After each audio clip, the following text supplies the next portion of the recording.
nesse momento e começou a louvar a Deus e a falar da criança a todas as pessoas que esperavam a libertação de Israel. Seja bem-vindo ao nosso grupo São Jerônimo, seja bem-vindo. Nós estamos na oitava do Natal. Ainda celebramos a grande festa do nascimento do Deus criança. O evangelho de hoje nos coloca no Templo de Jerusalém e, chegando lá, a profetisa Ana começa a louvar a Deus. Mas aí a gente se pergunta, Jerusalém está perto de Belém, Belém é periferia, Jesus nasceu ali na periferia, o rei Herodes, morando em Jerusalém, não estaria perseguindo Jesus? Como é que ele é apresentado para todo mundo, seja por Simeão, agora também por Ana? São versões diferentes da narrativa. E o meu primeiro convite, apesar de ser um momento de espiritualidade, de reflexão da palavra, é propor a você um pequeno estudo. Você, se estiver disposto, compare Mateus 1 e 2 com Lucas 1 e 2. O evangelho de hoje é tirado do texto de Lucas. Ana está ali no templo, mas, conforme a versão de Mateus, Jesus não foi para o templo, ficou escondido, porque estava sendo perseguido por Herodes. Com a ajuda da geografia, rapidamente eu vou propor essa comparação para você comparar depois na sua própria Bíblia. Na versão de Mateus, Maria e José já estão em Belém. O menino nasce em Belém, fica escondido, o anjo avisa em sonho, os magos enganam Herodes e José consegue fugir com Maria e o menino para o Egito. Após a morte de Herodes, o anjo avisa de novo a José e José volta para morar em Belém, quer voltar para sua casa. Fica sabendo, no entanto, que o filho do Herodes, Arquelau, está reinando no seu lugar. Então ele se muda para Belém, ou para Nazaré, onde Jesus é criado. Essa é a versão de Mateus. Na versão de Lucas, Jesus está morando com seus pais, ainda na barriga da sua mãe, em Nazaré. E eles têm que vir para Belém por causa do suposto recenseamento de Otávio César Augusto. Em Belém completam-se os dias, Jesus nasce, não há lugar para ele, é reclinado na manjedoura, mas ele é publicamente apresentado na capital, não tem perseguição. Ele vai ao templo para cumprir a lei, em Jerusalém, e o trecho de hoje, então, é tirado deste momento. Terminada a narrativa da apresentação de Jesus no templo em Jerusalém, tendo cumprido tudo o que tinham que fazer, conforme a versão de Lucas, repito, voltam para Nazaré, onde o menino é criado. É interessante você observar essa diferença e talvez esteja assim se perguntando, mas qual das duas narrativas está dizendo a verdade? As duas. Ambas querem nos transmitir ensinamentos diferentes. Enquanto Mateus, por exemplo, que é escrito mais para judeus, apresenta Jesus como um novo Moisés, aquele que, perseguido por um novo faraó, agora Herodes, consegue fugir do Egito, voltar, fazer um novo êxodo. Lucas, que escreve para não-judeus, em geral, apresenta Jesus como um salvador universal e desde o templo de Jerusalém, que já era chamada Luz das Nações, é a salvação se apresentando, não só para Jerusalém, para nós hoje também. Voltemos agora ao texto de Ana.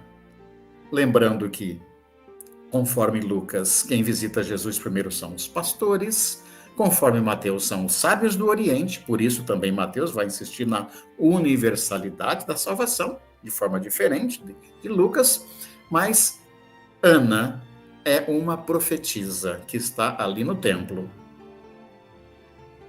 Profetiza como Débora, em Juízes 4, 5, profetiza como Miriam, em Êxodo 15, profetiza como Hulda, segundo Reis 22, profetiza como tantas mulheres. E o texto diz que ela é da tribo de Asser. O nome Asser vem da divindade, possivelmente da divindade Asherá, antigo povo do norte de Israel. Está ali no templo. Lucas coloca mais detalhes a respeito dela.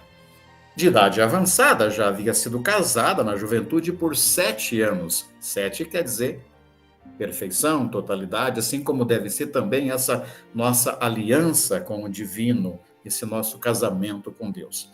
E agora está com 84 anos. O povo caminhou por 40 anos, uma geração. Ela viveu 2 gerações e agora pode esperar a salvação. Mais do que esperar, ela é anunciadora da salvação e da libertação por meio de uma criança. É o que a gente aprende, anuncia e espera nesse tempo de Natal.